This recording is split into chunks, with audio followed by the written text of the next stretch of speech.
평생을 함께 살아온 소중한 남편이나 아내가 아침에 숨을 쉬지 않고 차갑게 식어 있다면 머릿속이 하얘지며 덜컥 겁부터 나실 텐데요.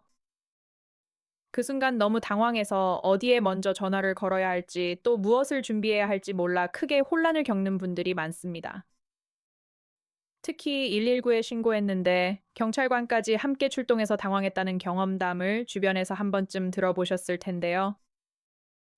오늘은 이런 위급 상황에서 가족을 지키는 올바른 신고 요령과 꼭 챙겨야 할 필수 절차를 알기 쉽게 모두 정리해 드리겠습니다. 주변 어르신들과 사랑하는 가족을 지키기 위해 꼭 알아두어야 할 소중한 지혜이니 오늘 이야기 끝까지 집중해서 귀 기울여 주시길 바랍니다.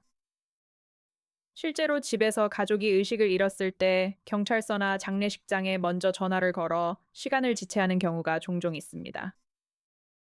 경찰관이나 장례지도사는 응급처치를 진행하는 의료 인력이 아니기 때문에 즉각적인 소생처치를 기대하기 어렵습니다. 따라서 가장 먼저 눌러야 하는 번호는 무조건 전문 구급 처치가 가능한 119 안전센터라는 점을 꼭 기억하셔야 합니다. 전화가 연결되었을 때는 이미 사망했다는 판단을 먼저 내리지 마시고 눈에 보이는 상태 그대로 차분히 설명해 주셔야 하는데요. 예를 들어 환자가 지금 숨을 쉬지 않아요, 의식이 전혀 없고 몸이 차가워요처럼 현재 상태만을 또박또박 전달하시는 것이 가장 좋습니다. 일반인은 의학적 판단을 내릴 수 없기 때문에 조금이라도 소생 가능성이 있는 골든타임을 지키기 위해 구급대가 최우선으로 출동하게 됩니다. 그런데 이때 119 구급대뿐만 아니라 경찰관이 함께 현장에 도착하는 경우가 대부분인데요. 절대 범죄 의심을 받아 출동하는 것이 아닙니다.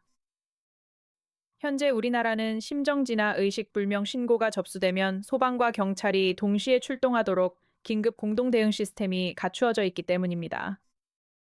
구급대원이 도착해 심폐소생술과 상태 확인을 진행하며 만약 명백하게 임종을 맞이하신 상태라면 법적 절차에 따라 경찰에 현장을 인계합니다. 병원 밖에서 발생한 사망은 자연스러운 지병에 의한 것인지 확인하는 법적 절차가 필수적인데요. 이때 경찰관이 현장 상황을 확인하게 됩니다.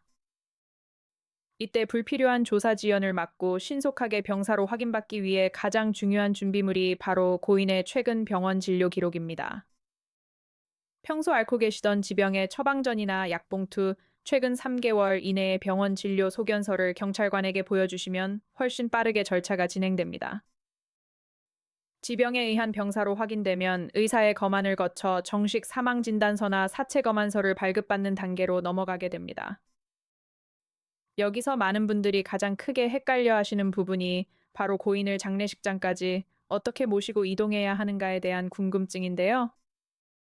119 구급차는 응급환자 이송 전용이므로 사망 판정이 내려진 고인을 장례식장으로 운구해 드릴 수는 없도록 법으로 규정되어 있습니다. 따라서 이용하시려는 장례식장에 직접 연락하여 고인을 모실 수 있는 전용 운구 차량을 요청하셔야 합니다.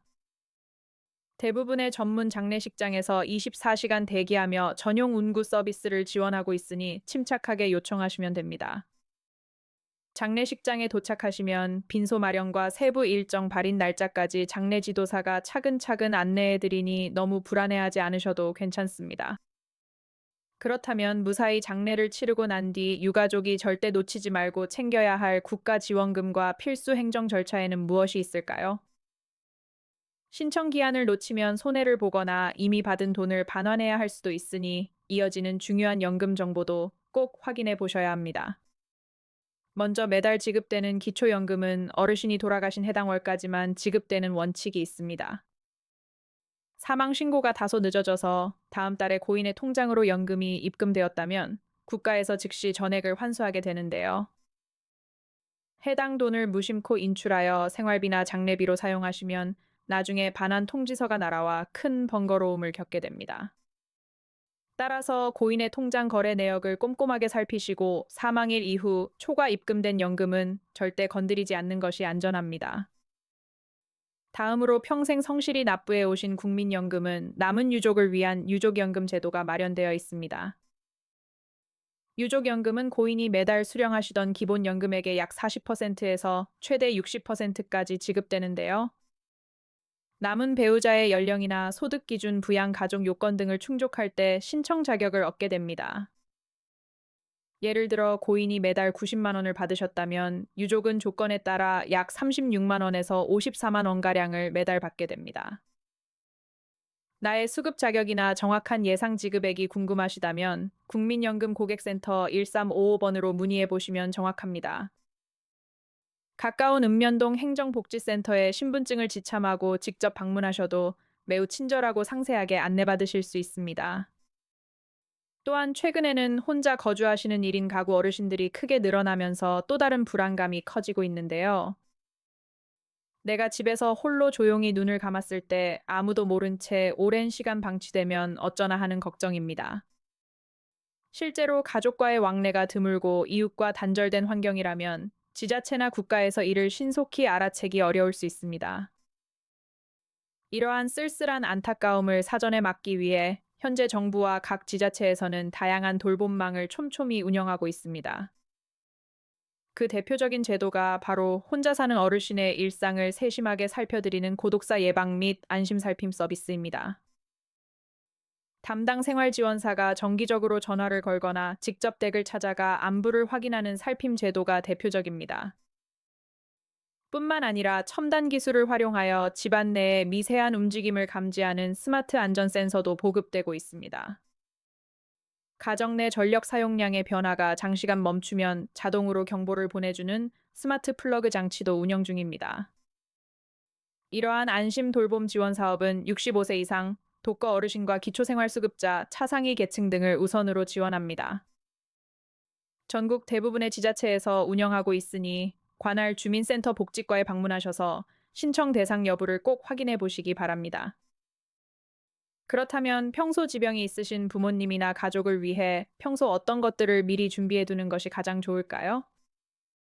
가장 중요한 것은 최근 3개월 이내의 병원 처방전과 약봉투 진단서 사본을 눈에 잘 띄는 곳에 보관해 두는 일입니다. 정기적으로 다니던 병원 기록이 잘 모여 있어야 위급 상황 발생 시 병사 확인이 신속하게 이루어집니다. 또한 신분증과 주민등록등본, 가족관계증명서, 서류도 미리 한두 부씩 깨끗하게 챙겨두시면 큰 도움이 됩니다. 병원 서류 발급부터 장례식장 안치와 화장장 예약까지 모든 공식 행정 절차에서 해당 서류들이 필수로 쓰이기 때문입니다. 여기서 절대 놓치지 말아야 할 가장 중요한 금융주의 사항은 바로 고인의 통장에서 돈을 함부로 인출하지 않는 것입니다. 장례비나 병원비로 급하게 쓸 생각으로 고인 명의의 통장에서 예금을 인출하시면 법적인 문제가 생길 수 있습니다. 사망 전후로 임에 인출된 자금은 법적으로 상속재산을 단순 승인한 것으로 간주될 위험이 매우 큽니다. 만약 고인에게 남겨진 빚이나 채무가 자산보다 많다면 상속 포기나 한정 승인을 진행할 때 치명적인 불이익을 당할 수 있습니다. 따라서 병원비나 장례 비용은 가급적 유가족 본인의 카드로 먼저 결제하고 영수증을 모아두시는 편이 가장 안전합니다. 장례 절차가 끝난 뒤에는 관할 주민센터를 방문하셔서 안심 상속 원스톱 서비스를 신청하시는 것을 잊지 마세요. 이 제도는 고인의 금융거래 내역과 부동산 토지 세금 체납 여부까지 한 번의 신청으로 모두 조회해주는 유용한 제도입니다. 사망일이 속한달 말일로부터 6개월 이내에 신청하셔야 하니 장례를 마친 후 한 달 안에는 처리해 두시는 것이 현명합니다. 또한 고인의 휴대전화는 곧바로 해지하지 마시고 최소 3개월 정도는 유지하시는 것을 권해드립니다. 미처 챙기지 못한 금융 알림이나 자동이체 내역 채권 채무 관계를 확인하는데 휴대전화 문자가 결정적인 역할을 하기 때문입니다. 사랑하는 가족과의 갑작스러운 이별은 그 어떤 말로도 위로받기 힘들 만큼 큰 충격과 슬픔으로 다가옵니다. 하지만 황망한 순간일수록 오늘 정리해드린 올바른 대처 요령과 행정 절차를 차분히 기억해 두시면 큰 혼란을 막을 수 있습니다. 119에 침착하게 상태 알리기, 평소 약봉투와 진료 기록 챙겨두기, 섣부른 예금 인출 피하기라는 핵심 원칙을 꼭 기억해 주세요. 주변에 홀로 지내시는 부모님이나 소중한 지인분들이 계시다면 오늘 전해드린 유익한 정보를 따뜻하게 나누어 주시길 바랍니다. 우리가 미리 알고 준비하는 지혜로운 상식 하나가 남겨진 소중한 가족에게는 가장 든든한 울타리가 되어줄 것입니다. 본 영상에서 안내해드린 행정 및 법률 절차는 관련 법령이나 지자체 기준에 따라 일부 변경될 수 있으므로 정확한 사항은 해당 기관을 통해 확인하시기 바랍니다.